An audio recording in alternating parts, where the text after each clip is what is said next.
السلام علیکم۔ اس زمانے میں انسانیت جن پریشانیوں اور فتنوں سے گزر رہی ہے، کیا ان کا تعلق فتنہ دجال سے ہے؟ تو میری عزیز بہنوں، یہ سوال آج کے لیے خاص نہیں ہے اور نہ ہمارے ساتھ خاص ہے، بلکہ جب سے دنیا بنی ہے اس وقت سے لے کر دجال اکبر کے ظاہر ہونے تک کسی بھی زمانے میں کوئی بھی یہ سوال کرے تو اس کا ایک ہی جواب ہوگا، ہاں، ان سب کا تعلق دجالی فتنے سے ہے۔ میرے جواب پر اگر آپ حیران ہیں تو آئیے حیرانی دور کر لیں۔ کائنات کی حقیقت کے بارے میں جو بات رسول اللہ صلی اللہ علیہ وسلم نے فرمائی وہی حق ہے، کیونکہ اللہ تعالیٰ نے آپ کو سب سے زیادہ علم سے نوازا ہے۔ آپ صلی اللہ علیہ وسلم نے ارشاد فرمایا، میرے نزدیک تمہارے حق میں دجال کے فتنے سے زیادہ آپس کے فتنے سے خطرہ ہے۔ جو شخص دجال کے فتنے سے پہلے آپس کے فتنوں سے بچ گیا تو وہ دجال کے فتنے سے بھی بچ جائے گا، اور جب سے دنیا بنی ہے ہر چھوٹا بڑا فتنہ دجال کے فتنے کے لیے ہی بنایا گیا ہے۔ مسند احمد، حدیث نمبر 23,693۔ اس حدیث سے ثابت ہوا کہ دنیا میں جہاں کہیں فتنے ہو رہے ہیں، ہر فتنے کا تعلق دجال سے ہے۔ دجال کا فتنہ کائنات میں سب سے بڑا فتنہ ہے، اور اس فتنے کا تعلق صرف دجال کے ظاہر ہونے کے وقت سے نہیں، بلکہ اس سے پہلے بھی ہمارا تعلق دجالی فتنے سے ہو سکتا ہے۔ وہ اس طرح کہ جب ہم کسی فتنے کے وقت جو کچھ سوچتے ہیں، جو فیصلہ کرتے ہیں اور جو کام کر گزرتے ہیں، اس کے لحاظ سے ہم یا تو دجالیت سے جڑ جاتے ہیں یا اس سے محفوظ ہو جاتے ہیں۔ اس حدیث سے یہ بھی معلوم ہوا کہ دجال اکبر سے پہلے ہمارے آپس میں بہت سارے فتنے ہوتے ہیں۔ اگر ہم آپس کے فتنوں سے بچیں گے تبھی دجالی فتنوں سے بچ سکتے ہیں، ورنہ جو لوگ پہلے والے فتنوں میں مبتلا ہیں ان فتنوں سے مانوس ہو چکے ہیں، ان سے دل لگا بیٹھے ہیں، یہاں تک کہ بعض لوگ تو فتنوں کو فتنہ سمجھتے بھی نہیں۔ اگر ان کے دور میں دجال ظاہر ہو جائے تو وہ اس کو بھی خیر سمجھ کر اس کے پیچھے چل پڑیں گے۔ دجال اکبر کے فتنے سے پہلے ہونے والے فتنوں میں بعض کا تعلق ساری دنیا سے ہے، بعض کا تعلق ملک و معیشت سے، بعض کا تعلق اپنے خاندان کنبے سے، اور بہت سارے فتنوں کا تعلق خود اپنے آپ سے ہوتا ہے۔ ان کو جاننا، سمجھنا اور ان سے بچنے میں کامیاب ہونا ہمارے لیے بے حد ضروری ہے۔ اگر کوئی یہ سوچے کہ دجال کے ظاہر ہونے کا وقت بہت دور ہے تو اس کے فتنے اور اس سے پہلے کے فتنوں کے بارے میں ہمیں کوئی خطرہ نہیں، تو ایسی سوچ خطرناک ہے، کیونکہ اگرچہ دجال ظاہر ہونے میں بہت وقت باقی ہو، اس سے پہلے ہمیں موت آ جائے تو قبر میں ایک فتنہ ہے جس کے بارے میں اللہ کے رسول صلی اللہ علیہ وسلم نے فرمایا کہ وہ دجال کے فتنے کی طرح ہے، لہٰذا جو لوگ دنیا میں فتنوں سے نہیں بچتے وہ قبر کے فتنے میں پھنس جائیں گے۔ بہرحال انسان کی آزمائش کے لیے جو بھی فتنہ دنیا میں پیدا ہوتا ہے اس سے خود کو بچانے کے لیے محنت تو کرنی لازمی ہے، ورنہ دنیا اور آخرت میں بربادی یقینی ہے۔ بہت ساری باتیں ایسے سننے میں آتی ہیں کہ دنیا پر دجالیوں اسرائیلیوں کا کنٹرول ہو گیا ہے، موسموں پر ان کا کنٹرول ہو گیا، بیماریاں وہ پھیلا رہے ہیں، بچوں کی پیدائش پر وہ روک لگا رہے ہیں، دنیا بھر کی معیشت ان کے ہاتھ میں ہے، بینکنگ ان کے کنٹرول میں ہے، غذائی وسائل ان کے کنٹرول میں ہے، دنیا بھر کی سیاست وہ چلاتے ہیں، یہ ان کے ہاتھ میں ہے، وہ ان کے ہاتھ میں ہے، وغیرہ وغیرہ۔ الومیناٹی، فری میسنری دجالیوں کی خفیہ تنظیمیں ہیں۔ ایجنڈا 21، ایجنڈا 2030 کے ذریعے وہ سسٹینیبل ڈیولپمنٹ کے نام پر پاپولیشن ریڈکشن کر کے دنیا پر کنٹرول کرنا چاہتے ہیں۔ آرٹیفیشل انٹیلیجنس کے ذریعے انسانوں کو بے روزگار کر کے ان کے بجائے مشینوں کو آباد کرتے جا رہے ہیں۔ RFID مائکرو چپ کے ذریعے وہ ہمارے دماغ کو کنٹرول کر سکتے ہیں۔ 5GB کے ذریعے دنیا بھر کے انسانوں کے مائنڈ کو وہ پڑھ سکتے ہیں۔ ڈیجیٹل کرنسی کے ذریعے وہ دنیا بھر کے مال کو اپنے کنٹرول میں لے کر دنیا کو ایک آن میں مفلس کر سکتے ہیں۔ ہارپ ٹیکنالوجی کے ذریعے دنیا میں کہیں بھی بارش اور زلزلے پیدا کر سکتے ہیں اور بادلوں کو کنٹرول کر کے بارش روک بھی سکتے ہیں۔ 7D ہولوگرام کے ذریعے کائنات کی حقیقت بدل کر دکھا سکتے ہیں۔ جینیٹک انجینئرنگ کے ذریعے اپنی پسندیدہ نسل ڈیزائن کر سکتے ہیں۔ ایلین اٹیک کروا کر دنیا بھر کے لوگوں کو اپنا فرما بردار بنا سکتے ہیں، وغیرہ وغیرہ۔ یہ ساری باتیں بے بنیاد بھی نہیں ہیں، بلکہ ان باتوں پر کافی سارے ثبوت اور دلائل بھی پیش کیے جاتے ہیں۔ ان سب چیزوں کے بارے میں انٹرنیٹ پر جو معلومات موجود ہیں، ایسی باتیں انفارمیشن کے نام پر مسلمانوں کے ذہن میں ڈالی جا رہی ہیں۔ انفارمیشن کی حد تک ان چیزوں کے بارے میں جانتے تو کوئی حرج بھی نہیں تھی۔ دشمنوں کے بارے میں باخبر رہنا اچھی بات ہے تاکہ ان سے بچنے کی تدبیر اختیار کی جا سکے، لیکن ماحول کچھ ایسا بنتا جا رہا ہے کہ اکثر لوگ ان شیطانی پالیسیوں کو جان کر اس کا توڑ تلاش کرنے اور اپنی حفاظت کی تیاری کرنے کے بجائے شیطانی قوتوں کے آگے سرنڈر ہوتے جا رہے ہیں۔ دماغی سطح پر شیطانیت سے اتنے مرعوب ہو رہے ہیں کہ عملی طور پر اس کے خلاف کچھ کام کرنے سے ڈرتے ہیں۔ اور کچھ لوگوں کو تو کچھ فرق ہی نہیں پڑتا، وہ کہتے ہیں کہ چاہے کچھ بھی ہو جائے اللہ مدد ضرور کرے گا۔ ایسے لوگ تو پہلے والوں سے زیادہ اندھیرے میں ہیں، کیونکہ وہ اس بات کو جانے بغیر کہ اللہ کس کی مدد کرتا ہے اور کس کی مدد نہیں کرتا، اللہ کی مدد کا انتظار کر رہے ہیں۔ ہاں، یہ بات حق ہے کہ برائی کا خاتمہ ہو کر رہے گا، اللہ کی مدد آئے گی، لیکن اس بات کی کیا گارنٹی ہے کہ اللہ کی مدد جن کے لیے ہوگی ان میں ہم بھی شامل ہوں گے؟ ان میں شامل ہونے کے لیے کچھ قابل بننا پڑتا ہے، کچھ فکر کیے بغیر، روزانہ کی روٹین میں کچھ کمی بیشی لائے بغیر اور اپنے وجود کو حرکت دیے بغیر ہاتھ پر ہاتھ رکھ کر بیٹھے رہنا اور یہ کہنا کہ بس اب کچھ ہمارے ہاتھ میں نہیں بچا، اب تو بس اللہ کی مدد ہی ہمیں بچائے گی، یہ غلط ہے۔ ایسوں کے لیے کسی کی مدد نہیں آئے گی، بلکہ شیطانی پھندے میں پھنس کر مر جانا ہی ان کا انجام ہے۔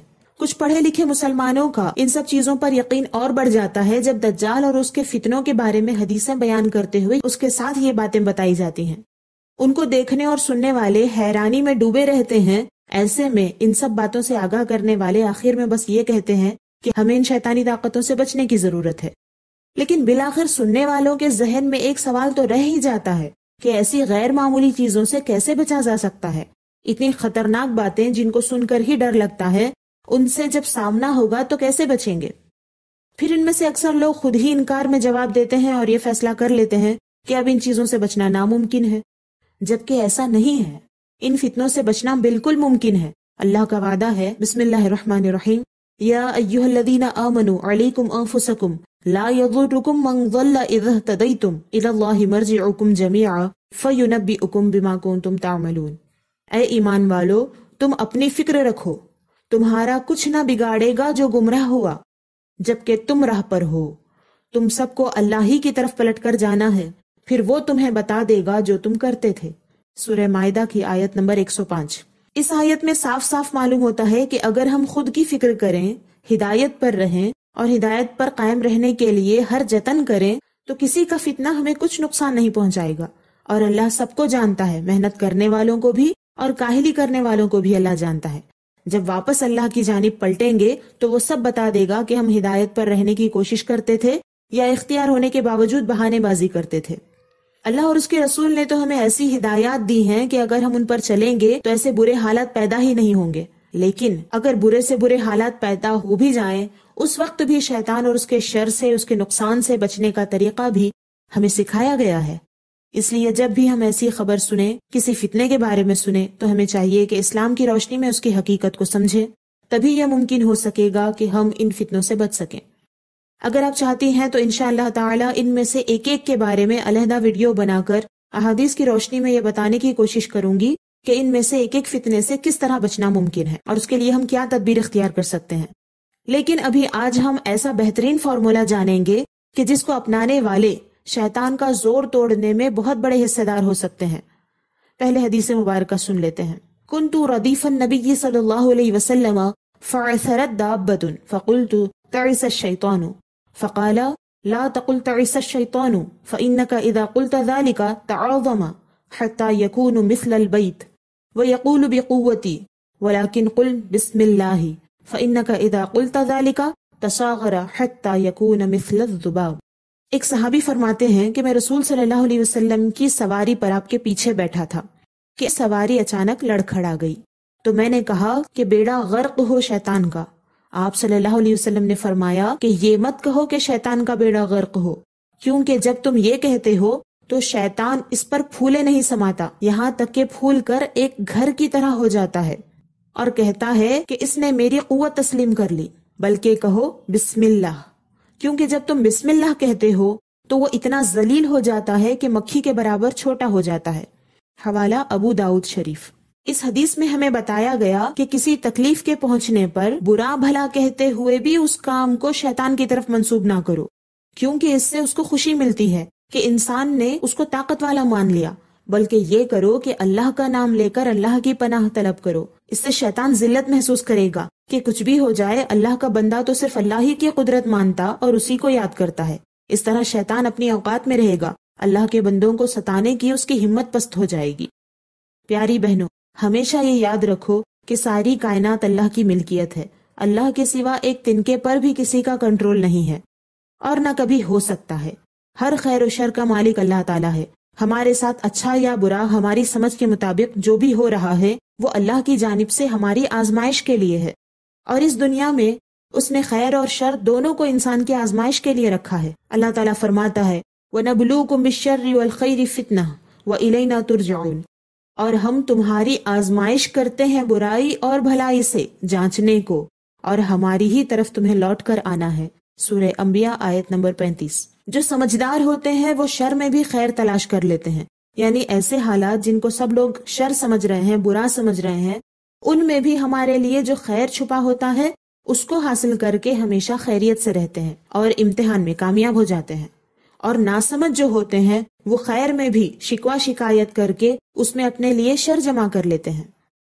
پیاری بہنوں، یہ بہت بڑی سچائی ہے کہ اس دنیا میں ہم ہمیشہ تو نہیں رہیں گے، آخر کار ہم اللہ کی طرف لوٹائے جائیں گے۔ اس وقت تک اللہ تعالیٰ ہمیں اس دنیا میں راحت دے کر بھی آزماتا ہے اور تکلیف دے کر بھی آزماتا ہے، کبھی تندرستی، دولت مندی اور فائدے دے کر بھی آزماتا ہے، اور کبھی بیماری، مفلسی اور نقصان کے ذریعے آزماتا ہے، تاکہ ظاہر ہو جائے کہ اللہ سے ہمارا کتنا لگاؤ ہے اور سامان دنیا سے کتنا لگاؤ ہے۔ پھر وہ اس زندگی کے بعد ہمیں ہمارے اعمال کی جزا دیتا ہے۔ اس لیے صرف پریشانی کے وقت اپنی فکر نہیں کرنی چاہیے، بلکہ آرام کے وقت بھی اپنی فکر کرنی چاہیے، اور دونوں حالتوں میں یہ غور کرنا چاہیے کہ اس حال میں ہم اللہ کے قریب ہو رہے ہیں یا دور ہو رہے ہیں۔